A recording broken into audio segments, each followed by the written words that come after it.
जय हिंद मेरे सेठ सैनियों, और आप सभी का स्वागत है आपके अपने YouTube चैनल प्रीतम एकेडमी परिवार में। और मैं हूं पंकज कुमार। तो बहुत दिनों से बच्चों का ये कमेंट आ रहा था कि सर जो आपने क्लास 10 का हिस्ट्री का सेशन अपने आधा अधूरे पे छोड़ दिया है उसको थोड़ा आप आगे करें। चूंकि आपने देखा कि बीच में हम लोगों ने मॉडल सेट पे बात करा, पॉलिटिकल साइंस पे हम लोगों ने बात करा, तो अब हम लोग चलेंगे फिर से अपने हिस्ट्री के दौर पे। यानी कि फिर से हम लोग जिस तरह से हिस्ट्री को कर रहे थे टॉपिक वाइज, यानी कि एक भी क्वेश्चन जैसा ना छूटे, हम लोग जिस तरह से कर रहे थे, आज से हम लोग क्या करेंगे, फिर से वो सारी चीजों का स्टार्ट करने का कोशिश करेंगे। अगर लाइफ साथ देती है और मेरा अगर तबियत साथ देता है तो फिर 100% हम लोग क्या करेंगे, काम करेंगे इस पर। और क्या करेंगे, झंडा गाड़ के आएंगे और हम लोग एक ही बोलेंगे कि मंजिल ने हौसलों से कहा कि तेरी बस की बात नहीं, कि मंजिल ने हौसलों से कहा कि तेरी बस की बात नहीं, हौसलों ने मंजिल की आंखों में आंखें डाल के बोला चल झूठी तेरी इतनी औकात नहीं। तो हम लोग बस एक ही काम करेंगे, जब तक तोड़ेंगे नहीं तब तक छोड़ेंगे नहीं, क्योंकि मांझी है रे, जब तक तोड़ेंगे नहीं तब तक छोड़ेंगे नहीं।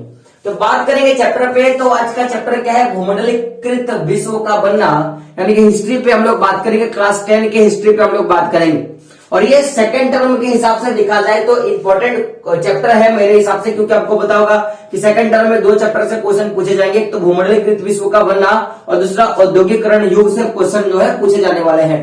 तो इससे पहले का जो चैप्टर जो हम लोगों ने एक वीडियो लिया था, उस वीडियो पे हम लोगों ने बात किया था कि ये जो एक फोर्ट नाम के एक उद्योगपति है, इन्होंने एक असेंबली लाइन विकसित किया था। क्या क्या था, एक असेंबली लाइन विकसित किया था। और उस असेंबली लाइन में क्या होता था कि ये जो मान लो कि कोई भी गाड़ी बन रहा है, क्योंकि फोर्ड कंपनी एक तरह से गाड़ी निर्माण कार निर्माण करने वाली कंपनी थी, तो ये क्या करते थे कि अलग अलग जो भी कल पुर्जे होते हैं गाड़ी के पास जो होते हैं वो तो अलग अलग जगह बनाया जाता था, लेकिन असेंबल करने के लिए, उनको जोड़ने के लिए एक तरह से मैं बोलूंगा एक लाइन बिछा दिया गया था, एक तरह से एक व्यवस्था कर दिया गया था, जिसके कारण ये जो पूरी की पूरी पद्धति होती थी, किसी भी गाड़ी को बनने में 1 से 2 मिनट में 50,000 से 40,000 क्या हो जाती थी, गाड़ी बन जाती थी। ये पूरा का पूरा स्पीड जो है रहता था। इस तरह के बारे में हम लोगों ने असेंबली लाइन के बारे में पिछले पढ़ा था।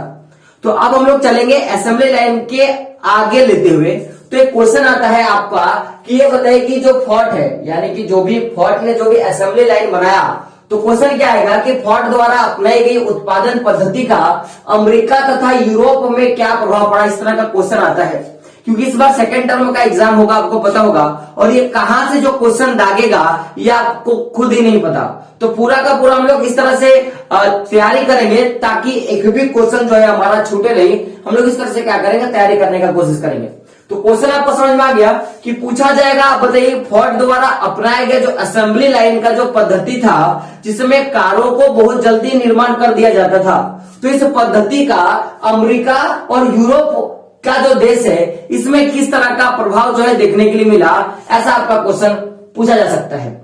तो सबसे पहली बात कि ये तो सबसे पहले एक मैं बोलूंगा कि एक मांस फैक्ट्री में लगाया गया था असेंबली लाइन, जहां पे एक तरफ क्या होता था, जानवरों को रख दिया जाता था, जो भी जानवर का आपको मांस चाहिए होता है, और दूसरी ओर क्या कीजिए, आप एक थैला रख दीजिए, आप एक जिंदा, आप क्या करते हो, एक पूरा बॉडी वाला जानवर रखते हो और आपको इधर क्या होता है कि पीस पीस करके आपको क्या मिल जाता है, मांस मिल जाता था। और इस पद्धति को अपनाकर फोर्ड ने क्या किया था कि अपने बहुत ज्यादा मात्रा में कारों को कम टाइम में निर्माण करना शुरू कर दिया था। इस तरह के बारे में हम लोगों ने देखा था। और अगर उसको ज्यादा मात्रा में और अधिक मैं बोलूंगा कि कारों का जब उत्पादन करना होता था, तो जिस बेल्ट के सहारे पूरा का पूरा असेंबली लाइन चलता था, उस बेल्ट का स्पीड क्या कर देता था, बढ़ा देता था। अब जब बेल्ट का स्पीड बढ़ाया तो कहीं ना कहीं मजदूर क्या होते थे, उसको छोड़ के जाने लगे, जिसके कारण उन्होंने क्या किया कि जो पैसा वो देता था मजदूरी के तौर पे, वो $5 तक प्रतिदिन के हिसाब से कर दिया। और भारी मात्रा में लोगों का क्या करने लगा कि अपने कारखाने में लोगों को काम देने लगा। इस तरह की चीजों के बारे में हम लोगों ने पीछे देखा था। तो अभी हम लोग बात करेंगे कि फोर्ड द्वारा अपनाए गए जो भी पद्धति था असेंबली लाइन का, उसका अमेरिका में किस तरह का प्रभाव पड़ा। तो देखिएगा कि जब फोर्ड ने यह पद्धति अपने क्षेत्र में लाया, अपने उद्योग में लाया, अपने उत्पादन के तरीके में लाया, तो उसके साथ ही क्या किया गया कि ये जो तरीका है, ये अन्य वस्तुओं के उत्पादन का जो पद्धति है अमेरिका का, वो अमेरिका ने क्या किया, अपना लिया। यानी कि जैसे ही फोर्ड ने ये पद्धति को विकसित किया तो वैसे क्या किया कि अमेरिका ने भी जो भी अनेक तरह के जितने भी वस्तुओं का उत्पादन अमेरिका में होता था, तो और भी सारे जो भी उद्योगपति है अमेरिका में उन्होंने क्या किया कि केवल कार के उत्पादन में नहीं बल्कि और भी जितने वस्तुओं का उत्पादन होता था उन सारे उत्पादनों में भी क्या होने लगा कि अब असेंबली लाइन का प्रयोग होने लगा। बात तो है। दूसरा क्या हुआ, तो हम लोगों ने बात किया अमेरिका पे। दूसरा देखिए, अगर मैं बात करूं यूरोप पे, तो यूरोप में जो 20 का दशक था, इस दशक के दौरान क्या हो गया कि यूरोप में भी ये जो व्यवस्था इसका नकल जो है शुरू कर दिया। तो अमेरिका में तो पहले फोर्ड लेके आया, अमेरिका में अकेले फोर्ड ने क्या किया, इस पद्धति को बनाने का काम किया और देखते देखते पूरे अमेरिका में यह पद्धति फैल गया कि हम लोग असेंबली लाइन के थ्रू से क्या कर सकते हैं, वस्तुओं का उत्पादन कर सकते हैं, इस तरह का व्यवस्था कर सकते हैं। और देखते ही देखते 20 दशक तक जाते जाते यूरोप में क्या हो गया कि पूरा यूरोप में इस पद्धति का नकल होना शुरू हो गया और लोगों ने नकल करना शुरू कर दिया। तो अब अगर ये दो देशों में अगर हम लोग बात करेंगे, अमेरिका में फैला और यूरोप में फैला, तो इसके फैलने से कुछ ना कुछ तो कारण रहा होगा या कुछ ना कुछ तो लाभ हमको मिला होगा। इन कारणों के बारे में और लाभों के बारे में हम लोग बात करेंगे।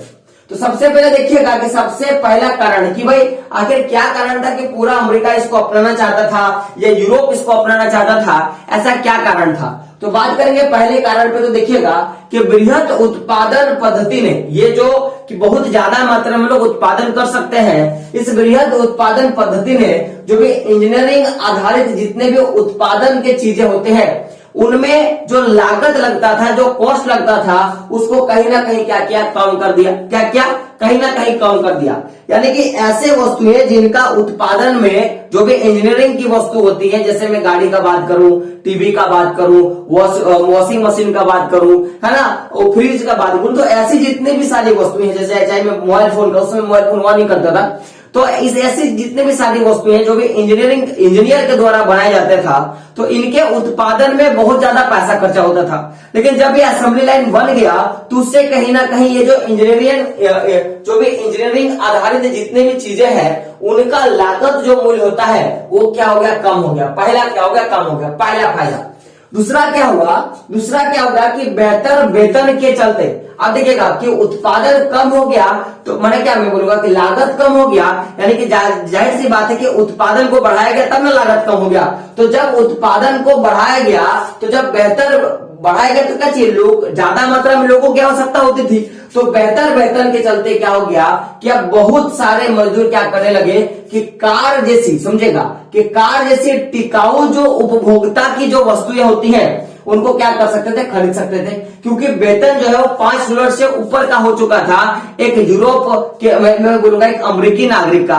तो जब बेहतर वेतन मिलना शुरू हो गया तो उससे कहीं ना कहीं जो भी मजदूर थे वो क्या करने लगे थे कि अब इस तरह की इंजीनियरिंग आधारित जितने भी वस्तु हैं उनका क्या कर सकता था, उपभोग कर सकता था। ये दूसरा फायदा होना शुरू हो गया।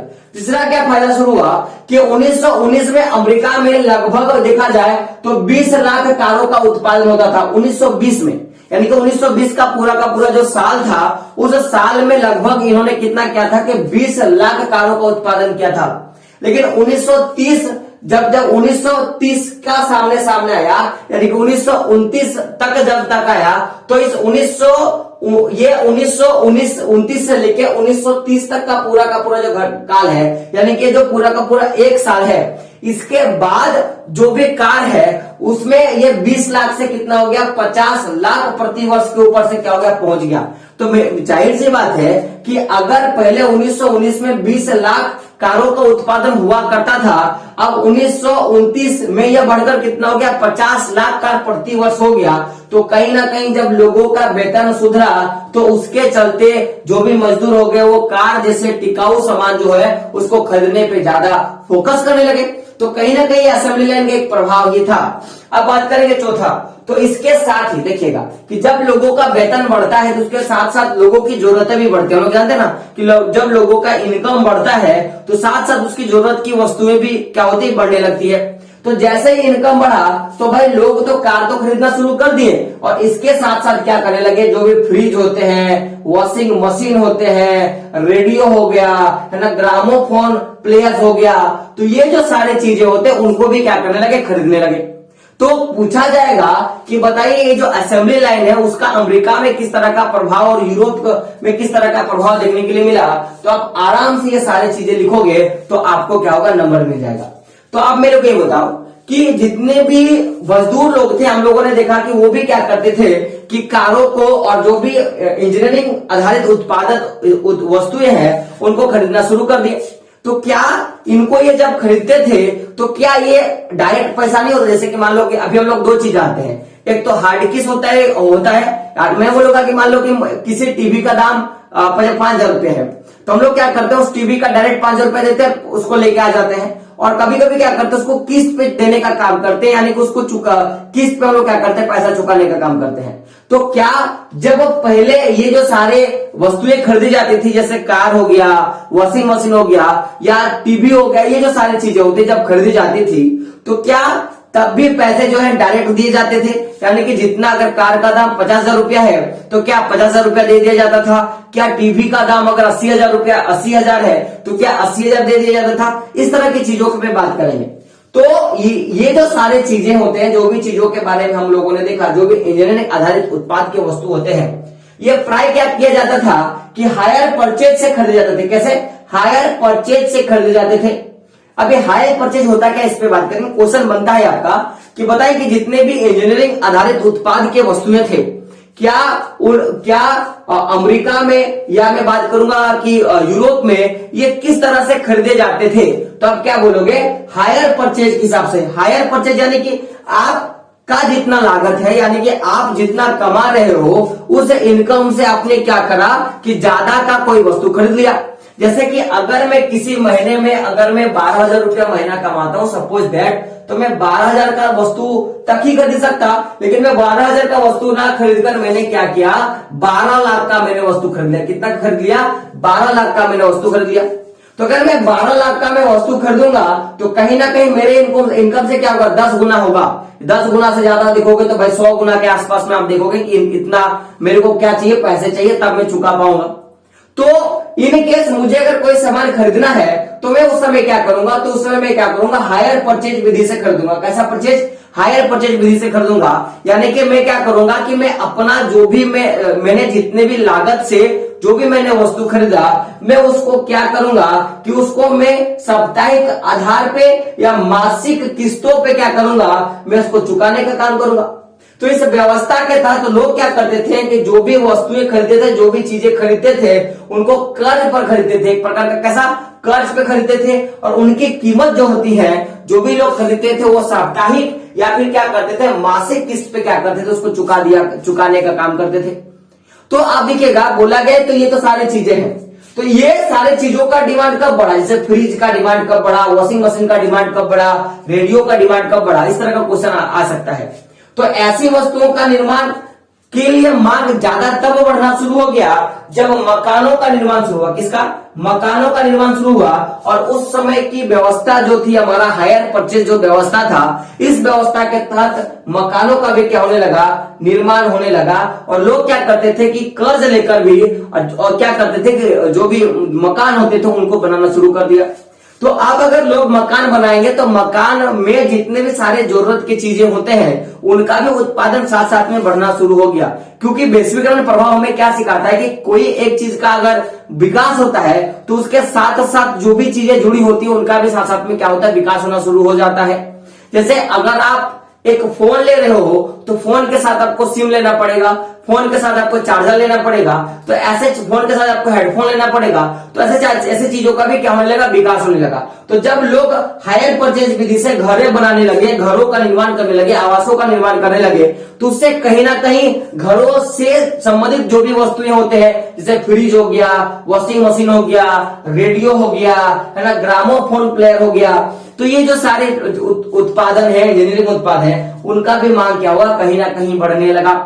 तो अब देखिएगा कि जब आवास निर्माण में उछाल आना शुरू हुआ 1923 में, मैं कब का बात करूंगा, 1923 के दशक के आसपास में क्या हुआ कि ये जो आवास निर्माण का जो काम है, इसमें कहीं ना कहीं भारी मात्रा में क्या हुआ, उछाल होना शुरू हुआ। तो इस उछाल के कारण अगर देखा जाए तो जो भी घरेलू जरूरत की चीजें होती हैं उनमें भी क्या हुआ कि निवेश होना शुरू हो गया। अब ये घरेलू उपयोग की वस्तुएं जैसे fridge, washing machine, radio, gramophone, player, इस तरह की जो चीजें होते हैं इनमें भी क्या हो गया कि निवेश बढ़ना शुरू हो गया। तो अब अगर इनमें भी निवेश शुरू हो गया तो कहीं ना कहीं रोजगार भी बढ़ा और साथ साथ में जो भी वस्तुओं का मांग है उसमें भी क्या हो गया, बढ़ोतरी होना शुरू हो गया। तो जब इन सारे वस्तुओं पे निवेश होना शुरू हो गया तो रोजगार भी बढ़ना शुरू हो गया और साथ साथ में क्या हो गया, मांग भी बढ़ना शुरू हो गया। और तीसरा क्या हो गया कि जो भी दूसरी जो उपभोग की जो वस्तुएं हैं उनमें भी क्या हो गई, कहीं ना कहीं वृद्धि होना शुरू हो गई। जैसे अब मुझे क्या करना है, वॉशिंग मशीन मुझे चलानी है, उसके साथ साथ मुझे डिटर्जेंट चाहिए, मुझे पानी चाहिए, तो ऐसे भी सारी चीजों का क्या हो गया कि उपयोग जो है बढ़ना शुरू हो गया। तो अगर आप जब देखोगे तो जो भी हम लोग बढ़ता हुआ जो उपभोग देख रहे हैं कि लोग भारी मात्रा में वस्तुओं का उपभोग करना, उपयोग करना शुरू कर दिए, तो इससे क्या हो गया कि लोग क्या करने लगे कि ज्यादा मात्रा में निवेश की जरूरत होना शुरू हो गया। और जब ज्यादा मात्रा में लोग क्या करने लगे, निवेश करना शुरू कर दिए गए, तो उससे कहीं ना कहीं लोगों के रोजगार में और लोगों के क्या हुआ, आमदनी में वृद्धि होने लगा। तो पूछा जाएगा कि बताइए कि जब घरेलू जरूरत की चीजों में उछाल आया या आवास निर्माण में जब उछाल आया तो उसका किस तरह का प्रभाव देखा गया। तो आप क्या बोलोगे कि लोग क्या करते थे कि हायर परचेज विधि से अपने घरों को बनाते थे और हायर परचेज विधि से क्या करते थे कि लोग अपने जरूरत की वस्तुओं को भी क्या करते थे, लिया करते थे। अब जब जरूरत के वस्तुओं का मांग बढ़ा तो कहीं ना कहीं लोगों का रोजगार और उससे संबंधित जो भी दूसरी उपभोग की वस्तु है उसमें भी वृद्धि आना क्या होगी, शुरू होगी। अब जब वृद्धि आना शुरू हो जाएगा, किसी वस्तु का मांग बढ़ना शुरू हो जाएगा, तो जाहिर सी बात है कि उसमें क्या होगा कि उसमें उस वस्तु पे पूंजी या निवेश लगाना भी क्या हो जाएगा, शुरू हो जाएगा। तो जब किसी वस्तु पे निवेश लगाना शुरू हो जाएगा तो उससे कहीं ना कहीं उस वस्तु के उत्पादन के लिए रोजगार और साथ साथ में क्या हो गया, जब रोजगार में वृद्धि होगा तो लोगों की आमदनी में भी क्या होगी, वृद्धि होना शुरू हो जाएगा। तो इस तरह का प्रभाव देखने के लिए मिला।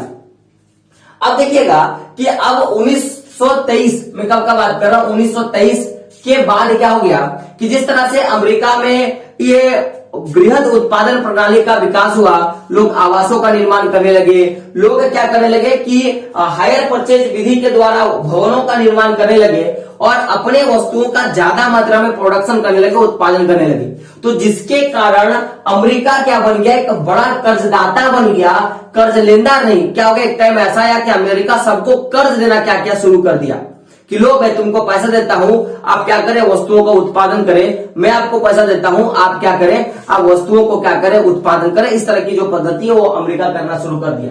तो 1923 में अमेरिका क्या करने लगा, जो शेष विश्व को क्या करने लगा कि पूंजी का निर्यात दोबारा करने लगा। और अमेरिका 1923 के बाद क्या करने लगा कि जो भी पूंजी है, जो भी पैसा इसके पास है, इस पैसे को उन्होंने क्या किया, अलग अलग देशों में लगाना शुरू कर दिया। दूसरा क्या किया कि जब ये अलग अलग देशों में क्या क्या निवेशों को लगाना शुरू कर दिया, मैं बोलूंगा अपने पूंजी को लगाना शुरू कर दिया, तो जिससे कहीं ना कहीं ये दुनिया में सबसे बड़ा कर्जदाता बन गया। तो क्वेश्चन आता है कि अमेरिका विश्व में दोबारा सबसे बड़ा कर्जदाता कब बना, तो 1923 में क्या हुआ कि बड़ा कर्जदाता बन गया। तो अब देखिएगा कि ये कर्जदाता बनने का सबसे बड़ा, अगर मैं कारण का बात करूं कि किन कारणों से अमेरिका सबसे बड़ा कर्जदाता बन गया, तो अमेरिका क्या करने लगा कि जो भी उसका आयात था, तो आयात और जो भी पूंजी का निर्यात था, क्या करता था कि जो भी वस्तु होता था उसको खरीद लेता था और क्या करता था कि जो भी अपना पूंजी है उसको बाहर के देशों में लगाने का काम करता था। तो आयात और जो पूंजी का निर्यात होता था तो उसमें कहीं ना कहीं ये जो पूरा का पूरा जो यूरोप की जो अर्थव्यवस्था है उसमें भी क्या किया कि उस अर्थव्यवस्था से यूरोप को उस संकट से उबारने में क्या क्या कहीं ना कहीं मदद किया। यानी कि ये क्या करते थे कि बाहर जाके क्या करते थे कि अपने पूंजी को लगाने का काम किया, वहां से पूंजी को लाने का काम किया। तो इससे कहीं ना कहीं क्या हुआ कि यूरोप की जो अर्थव्यवस्था डगमगा गई थी उसमें क्या आ गया, उबार होना शुरू हो गया और उसने क्या किया कि अपने आप को वृद्धि पकड़ लिया। तो एक रेशियो के मुकाबले देखा जाए तो 6 साल के अंतर्गत, कितने 6 साल के अंतर्गत विश्व व्यापार में आय का जो वृद्धि दर काफी सुधर गया और 6 सालों के बीच में ये जो पूरा का पूरा जो पद्धति अपनाया अमेरिका ने, उससे कहीं ना कहीं जो आय स्तर उनका गिर गया था वो आय स्तर में क्या देखने को मिला, काफी वृद्धि देखने के लिए मिला। जो युद्ध के समय पूरा का पूरा गिर गया था, उससे क्या हो गया, काफी अच्छा देखने के लिए मिला। तो धीरे धीरे अमेरिका की जो स्थिति है वो स्टेब्लिश हो रही थी, अमेरिका विकास कर रहा था। देखिए लेकिन बोला गया कि कोई भी चीज ज्यादा देर तक नहीं होता, जैसे कि अभी अगर रात है तो वो दिन होगा, दिन है तो रात होगा, इस तरह की जो चीजें हैं वो चलती रहती हैं। तो 1929 में, मैं कब का बात कर रहा हूं, 1929 में क्या हुआ कि ये जो अमेरिका जो वृद्धि कर रहा था, अपने निवेश में वृद्धि कर रहा था और एक बड़ा कर्जदाता के रूप में क्या हुआ, विश्व व्यापार में, वो विश्व अर्थव्यवस्था में प्रकट हो रहा था। तो इसमें कहीं ना कहीं दूसरों की नजर लगी, क्या लगी, दूसरों की नजर लग गई। और क्या हो गया कि 1929 में आर्थिक महामंदी, क्या मैं बात करूंगा, आर्थिक महामंदी क्या होगी, शुरू होगी, क्या होगी, आर्थिक महामंदी की शुरुआत होगी। तो क्वेश्चन पूछा जाता है कि आर्थिक महामंदी की शुरुआत कब हुई, विश्व में आर्थिक महामंदी की शुरुआत कब हुई, और वह शुरुआत कब हुआ, 1929 में। कब, 1929 में शुरुआत हुआ। तो भाई ये आर्थिक महामंदी का मतलब क्या होता है, आर्थिक मतलब पैसा, महामंदी का अर्थ क्या होता है कि किसी भी व्यक्ति के रोजगार में, किसी भी व्यक्ति के खाने में, किसी भी मैंने बोलूंगा मैं इनकम का जो साधन होता है वो खत्म हो जाना क्या कहलाता है, आर्थिक महामंदी कहलाता है। तो क्वेश्चन आता है कि आर्थिक महामंदी की शुरुआत कब हुई, जिसकी शुरुआत 1929 से हुआ और ये लगभग 30 के दशक तक, यानी कि 1930 से लेके आगे तक का जो पूरा का पूरा एक 10 साल है, इस 10 साल के मध्य तक क्या रहा, बना रहा। तो 1930 से लेके जो भी 30 का दशक का जो बीच का पूरा एरिया है, इस पूरे के पूरे 30 के दशक तक क्या रहा कि पूरे के पूरे विश्व में बना रहा।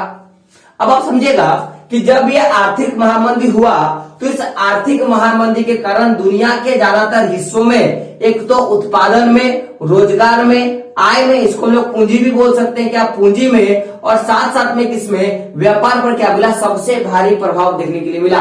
तो क्वेश्चन आता है, बताइए कि मैं बोलूंगा कि विश्व आर्थिक महामंदी के कारण किन किन चीजों पे ज्यादातर प्रभाव देखने के लिए मिला। तो क्या बोलोगे, एक तो किसी भी वस्तु के उत्पादन पे, दूसरा किसी भी वस्तु के रोजगार पे, तीसरा आय पे माने पूंजी पे, और चौथा क्या हो गया, व्यापार पे। अब देखिए पैसे की किल्लत है तो उत्पादन तो होगा नहीं, तो जब उत्पादन नहीं होगा तो रोजगार में क्या होगा, कहीं ना कहीं कमी होगा, क्योंकि जितने भी लोग फैक्ट्री में काम कर रहे थे डबल शिफ्ट में, ज्यादा वेतन में, तो कहीं ना कहीं वो भी क्या होगा, धीरे धीरे डाउन होना शुरू हो जाएगा। तो रोजगार में कमी होगा, तो जब रोजगार में कमी होगा तो लोगों की आय में कमी होगी, और जब उत्पादन नहीं होगा तो व्यापार में भी तो प्रभाव पड़ेगा। तो ये प्रभाव क्या होगा, देखने के लिए मिला। तो अगर हम लोग बोलेंगे कि क्वेश्चन आता है कि महामंदी का, पूछा जाएगा कि महामंदी का क्या पूरे विश्व में एक जैसा प्रभाव था।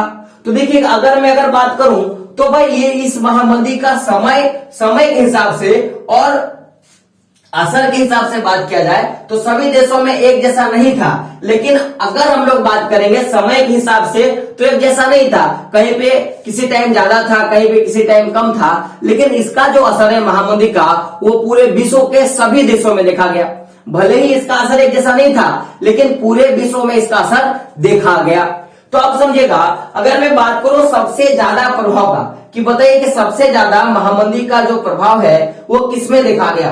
तो महामंदी का सबसे ज्यादा जो प्रभाव है वो कृषि क्षेत्र पे पड़ा। कहा, कृषि क्षेत्र पे सबसे ज्यादा पड़ा। और ऐसे समुदाय जो कृषि क्षेत्र पे जीवित होते हैं, कृषि ही का काम करते हैं, उन क्षेत्रों पे ये जो प्रभाव है वो ज्यादा मात्रा में देखा गया। तो इस महामंदी के कारण अगर मैं बात करूं कृषि क्षेत्र में, क्या बात करूं, कृषि क्षेत्र में क्यों ज्यादा पड़ा, इसके बारे में क्वेश्चन आता है कि आप मेरे को बताइए कि हम लोगों ने देखा कि व्यापार बहुत तरह का होता है, तो ज्यादातर जो प्रभाव है वो कृषि क्षेत्र में ही देखने के लिए मिला। तो आखिर क्या कारण है कि कृषि क्षेत्र में सबसे ज्यादा आर्थिक महामंदी का प्रभाव देखने के लिए मिला। तो इसका हम लोग दो कारण करेंगे। पहला कारण क्या होगा कि जो भी औद्योगिक उत्पादन की जो वस्तु की जो तुलना में जो भी खेतीहर उत्पादन की जो कीमतें होती है वो क्या होती है कि ज्यादा भारी होती है। सिंपल सा बात है, आप चावल खरीदने के लिए जाओ और आप एक बिस्किट खरीदने के लिए जाओ, दोनों में अगर आप गेहूं खरीद रहे हो तो गेहूं आपको ज्यादा महंगा मिलेगा, लेकिन आप 5 रुपए का बिस्कुट खरीद सकते हो, आपके लिए क्या होगा, सस्ता होगा। तो वही बात है कि जो भी औद्योगिक उत्पादन हो रहा था उसके तुलना में जो खेतीहर उत्पादन की जो कीमत थी वो क्या था, वो कहीं ना कहीं उससे क्या था, भारी था, सबसे बड़ा। दूसरा क्या कि ज्यादा समय तक क्या हो गया कि ये जो कमी है ये कमी क्या बना रहा, तो इससे भी कहीं ना कहीं प्रभाव देखने के लिए मिला। तो आप बात को समझेगा ऐसा क्यों होता था कि अगर मैं उत्पादन कर रहा हूं, मान लो कि मैं एक किसान हूं और दूसरा इंसान, अगर मान लो कि आप क्या हो कि आप एक उद्योगपति हो, तो जाहिर सी बात है कि अब मैं एक किसान हूं तो मेरे पास एक ही खेत है, लेकिन आप एक उद्योगपति हो तो आपके पास क्या ज्यादा मात्रा में खेत है। तो कहीं ना कहीं ज्यादा मात्रा में खेत के कारण आप क्या करोगे, सस्ते में सामान को उपलब्ध करा दोगे, लेकिन मेरा क्या होगा कि मुझे महंगे में सामान को बेचना पड़ेगा। तो पूछेगा कि बताइए कि क्या कारण था कि सबसे ज्यादा प्रभाव देखने के लिए मिला कृषि क्षेत्र में। तो पहला कारण क्या था कि उद्योग उत्पादन की तुलना में जो खेतीहर उत्पादन है उसकी कीमत क्या थी, ज्यादा थी। और दूसरा क्या हो गया कि ये जो कमी था कि औद्योगिक उत्पादन की जो कीमत थी वो बहुत कम था। तो ये जो टाइम पीरियड था ये बहुत ज्यादा लंबा समय तक टिका रहा, जिसके कारण कहीं ना कहीं जो भी कृषक वर्ग के लोग हैं उनको क्या हुआ, ज्यादातर प्रभाव देखने के लिए मिला आर्थिक महामंदी का। तो हम लोगों ने पूरा का पूरा हम लोगों ने जो भी टॉपिक था हम लोगों ने कवर कर लिया। हम लोग एक नए टॉपिक पे हम लोग इन किए हैं और वो टॉपिक है आर्थिक महामंदी का प्रभाव, यानी कि 1929 के आर्थिक महामंदी का जो प्रभाव का टॉपिक है हम लोग उस टॉपिक को कवर कर रहे हैं, यानी कि 3.4 का जो टॉपिक उसको हम लोग कवर कर रहे हैं। और मुझे ज्यादा लगता है कि 2 से 3 वीडियो में ये चैप्टर पूरा का पूरा खत्म हो जाएगा। तो जो लोग अभी ये वीडियो देख रहे हैं मैं बोलूंगा कि पीछे के भी वीडियो को जरूर देख ले, ताकि ये जो पूरा का पूरा चैप्टर वो आपका क्लियर हो जाएगा। फिर हम लोग सीधा चलेंगे हिस्ट्री का जो अगला जो चैप्टर, इस पे ही हम लोग बात करेंगे। तो दोस्तों वीडियो कैसा लगा कमेंट बॉक्स में आप बताएं, साथ में आप ये बताएं कि आपको कितना समझ में आ रहा है, कितना नहीं समझ में आ रहा है, और आप लोगों ने मॉडल सेट कर लिया, नहीं किया तो मॉडल सेट भी क्या करें आप लोग कर दें। दोस्तों मिलते हैं अगले वीडियो में, तब तक के लिए जय हिंद, जय भारत और आपका दिन शुभ हो। और एक बात, अगर आप चैनल पर नहीं हो तो क्या करें, चैनल को जरूर सब्सक्राइब कर ले।